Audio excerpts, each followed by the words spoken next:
हरिया नाम का एक कबाड़ी वाला था जो गांव गांव घूमकर पुराने सामान खरीदता और फिर शहर में बेच देता था। उसकी एक पत्नी और 2 छोटे बच्चे थे।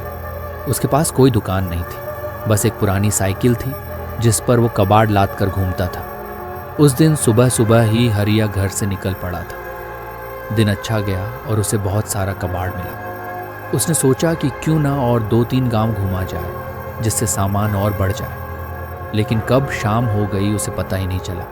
जब उसे एहसास हुआ तब तक रात के 8 बज चुके थे। अब अगर वो सीधे रास्ते से जाता तो उसे घर पहुंचने में 4 घंटे लगते, लेकिन जंगल वाले छोटे रास्ते से वो 2 घंटे में ही घर पहुंच सकता था। हरिया ने सोचा, इतनी रात हो गई है, लता और बच्चे घर पर मेरी राह देख रहे होंगे। अगर मैं जंगल वाले रास्ते से जाऊं तो जल्दी पहुंच जाऊंगा। जंगल में घुसते ही माहौल बदल गया। चारों ओर सन्नाटा था। हल्की हल्की ठंडी हवा चल रही थी और दूर कहीं उल्लू की आवाज़ गूंज रही थी। रास्ते में झींगुरों की आवाज़ों के सिवा कुछ नहीं सुनाई दे रहा था। हरिया अपनी साइकिल तेज़ी से चलाने लगा, लेकिन कुछ दूर जाने के बाद उसे महसूस हुआ कि जैसे कोई उसकी साइकिल के साथ साथ चल रहा हो। उसने पीछे मुड़कर देखा, लेकिन वहाँ कोई नहीं था। शायद मेरा भ्रम होगा, सोचकर उसने अपनी रफ्तार और बढ़ा दी। तभी उसे पेड़ों के बीच से हलचल महसूस हुई। उसने ध्यान से देखा तो एक साया तेजी से एक पेड़ से दूसरे पेड़ पर कूद रहा था। हरिया का दिल तेजी से धड़कने लगा।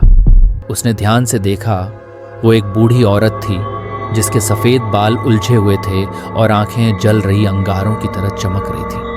अब हरिया की सांसें तेज हो गईं। ये क्या हो सकता है? कोई जानवर होगा या फिर, उसने सोचा। लेकिन अगले ही पल वो औरत हवा में लहराते हुए सीधा उसकी साइकिल के सामने आ गई।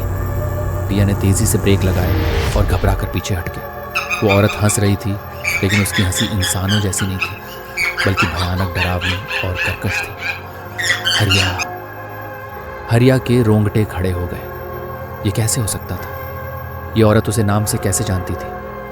वो औरत धीरे धीरे उसकी ओर बढ़ी। उसके लंबे नाखून और डरावना चेहरा किसी भूतनी से कम नहीं लग रहे थे। हरिया ने अपनी पूरी ताकत से साइकिल मोड़ी और जितना तेज हो सकता था भागने लगा। लेकिन अब अजीब चीजें होने लगी। साइकिल भारी लगने लगी थी। ऐसा लग रहा था जैसे कोई पीछे बैठ गया। उसकी सांसें उखड़ने लगी। तभी कानों में फुसफुसाहट हुई, रुक जा, मुझे भूख लगी है। हरिया ने डरते डरते पीछे देखा तो उसकी साइकिल पर वही चुड़ैल बैठी थी। उसका मुंह फटा हुआ था और उसकी आंखों से खून बह रहा था। हरिया की चीख निकल गई। आखिरी कोशिश उसने पूरी ताकत से हनुमान चालीसा पढ़ना शुरू किया और जितनी तेजी से हो सकता था भागने लगा। गांव अब ज्यादा दूर नहीं था, लेकिन तभी एक जोरदार चीख गूंजी, तू बच नहीं सकता। हरिया ने देखा तो चुड़ैल हवा में उड़ रही थी और उसके ऊपर झपटने वाली थी। अचानक गांव का मंदिर दिखा। बिना कुछ सोचे हरिया सीधा मंदिर की ओर भागा। जैसे ही उसने मंदिर के अंदर कदम रखा, एक तेज रोशनी चमकी और चुड़ैल भयानक चीख मारते हुए गायब हो गई। अगली सुबह सुबह जब गांव वालों ने उसे मंदिर में बेहोश पड़ा देखा तो सब डर गए। होश में आने के बाद जब हरिया ने पूरी कहानी सुनाई तो गांव के बुजुर्ग बोले, वो मांस नोचनी चुड़ैल थी। जो भी रात के समय उस जंगल से गुजरता था उसे मार डालती थी। तू बच गया, ये चमत्कार ही है।